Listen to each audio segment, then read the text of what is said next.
देखिए, आज नरेंद्र मोदी ने भगवान राम के आशीर्वाद और 1 लाख भक्तों के साथ वो काम किया है जो इंडी गठबंधन को चकरा के रख दिया।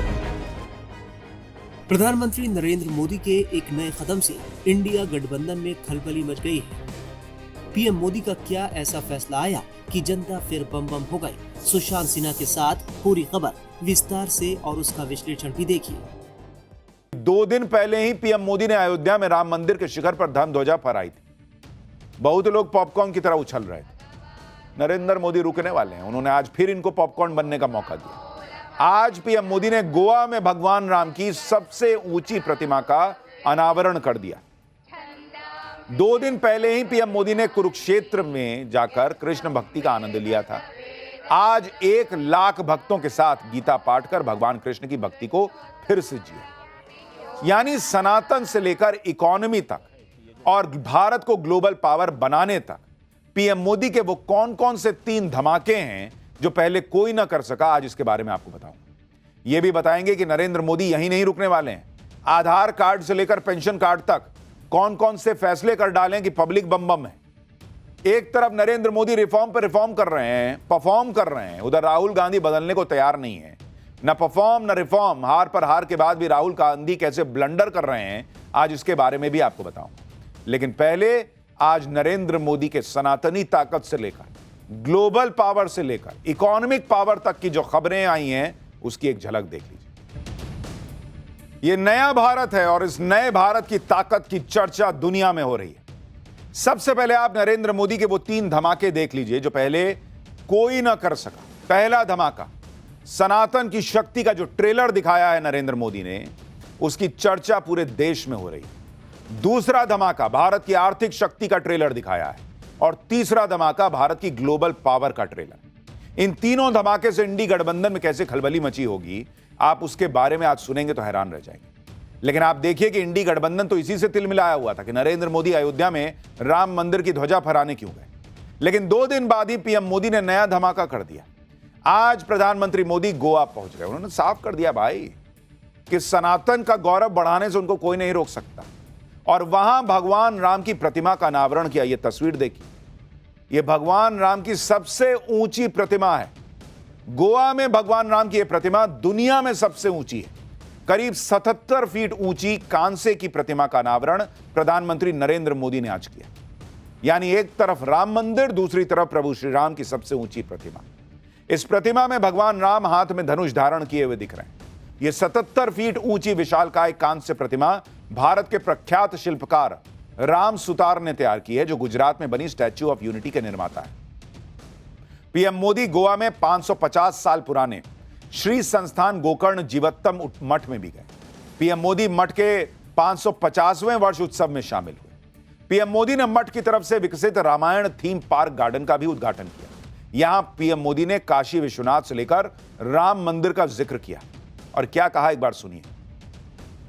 भारत एक अद्भुत सांस्कृतिक पुनर्जागरण का साक्षी बन रहा है। अयोध्या में राम मंदिर का पुनर्स्थापन, काशी विश्वनाथ धाम का भव्य पुनरुद्धार और उज्जैन में महाकाल महालोक का विस्तार, ये सब हमारे राष्ट्र की उस जागरूकता को प्रकट करते हैं जो अपनी आध्यात्मिक धरोहर को नई शक्ति के साथ उभार रही है।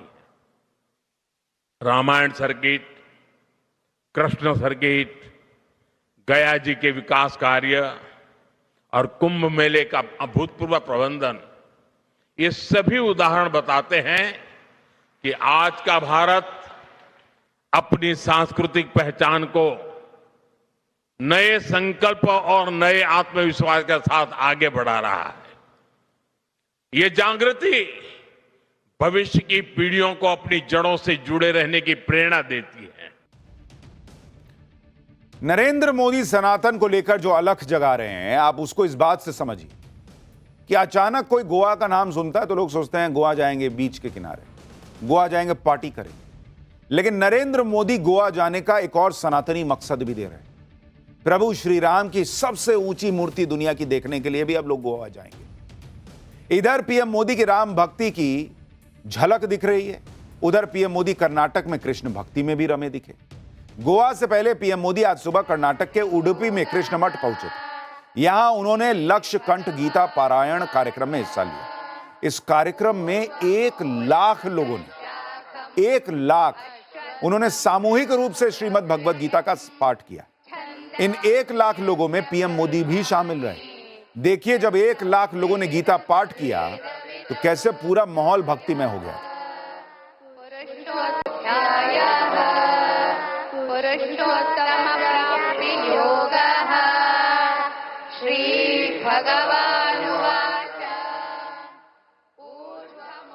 उडुपी में पीएम मोदी ने ऐतिहासिक श्री कृष्ण मठ में पूजा अर्चना की। वैष्णव संत माधवाचार्य ने करीब 800 साल पहले इस मठ की स्थापना की थी। इस मठ में श्री कृष्ण की मूर्ति बाल स्वरूप में है और एक खास खिड़की से श्री कृष्ण के बाल स्वरूप के दर्शन होते हैं। ये देखिए कैसे वो खिड़की में से झांक रहे हैं, इसलिए इसे चमत्कारी खिड़की भी कहा जाता है। पीएम मोदी आज जब कर्नाटक के उडुपी में पहुंचे तो वहां उनके लिए लोगों में जबरदस्त क्रेज था बॉस। पीएम मोदी ने कर्नाटक के उडुपी में रोड शो भी किया और रोड शो में जो माहौल था, कैसे लोग पीएम मोदी पर फूल बरसा रहे थे, कैसे भीड़ उमड़ पड़ी थी, आप देखिए क्या क्रेज है इनका।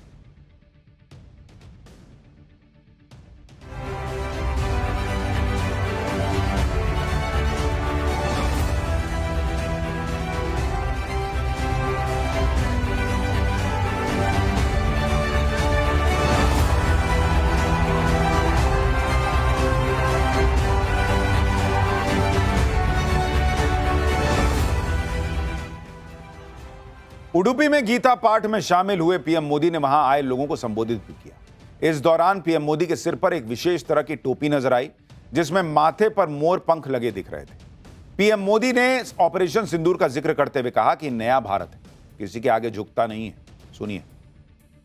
ऑपरेशन सिंदूर की कार्रवाई में भी देश ने हमारा ये संकल्प देखा है। पहलगाम के आतंकी हमले में कई देशवासियों ने अपना जीवन गंवाया। इन पीड़ितों में मेरे कर्नाटका के भाई बहन भी थे। लेकिन पहले जब ऐसे आतंकी हमले होते थे तो सरकारें हाथ पर हाथ रखकर बैठ जाती थी। लेकिन ये नया भारत है, ये न किसी के आगे झुकता है,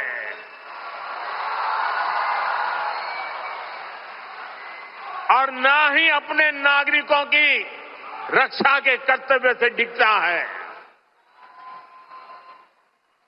हम शांति की स्थापना भी जानते हैं और शांति की रक्षा करना भी जानते हैं। यानी प्रधानमंत्री नरेंद्र मोदी ने क्लियर किया कि सनातन की ताकत शांति में, लेकिन कोई शांति भंग करेगा तो उस शांति को स्थापित करना और उसकी रक्षा करना भी जानते हैं। सनातन के प्रति पीएम मोदी की ऐसी भक्ति देखकर साधु संत भी दंग रह गए। श्री कृष्ण मठ के मठाधीश स्वामी सुगुनेन्द्र तीर्थ ने तो पीएम मोदी को श्री कृष्ण का अर्जुन बता दिया। स्वामी सुगुनेन्द्र तीर्थ ने कहा कि मोदी सुरक्षित है तो धर्म और देश सुरक्षित है। सुनिए एक बार। धर्मो रक्षति रक्षितः इति घोषणं कृतम्। अस्माभिः मोदी रक्षति रक्षितः। यदि मोदी रक्षितः धर्मः देशः रक्षितः। मोदी हस्ते समग्र विश्वं सुरक्षितं वर्तते इति। नरेंद्र मोदी महोदयः अर्जुन इव। अर्जुनः इन्द्रावतारः। श्रीमध्वाचार्याः वदन्ति अर्जुने नरावेशः वर्तते। अतः नरेंद्र शब्दस्य अर्थः साक्षात् अर्जुनः। यत्र गीता प्रचलति तत्र अर्जुनः आगतः। अतः अर्जुन आगमनेन अस्माकं लक्ष्यकण्ठ गीता समर्पणं सम्पूर्णम् इति वयं भावयामः। For more of such videos, do like, share and subscribe to ET Now Swadesh.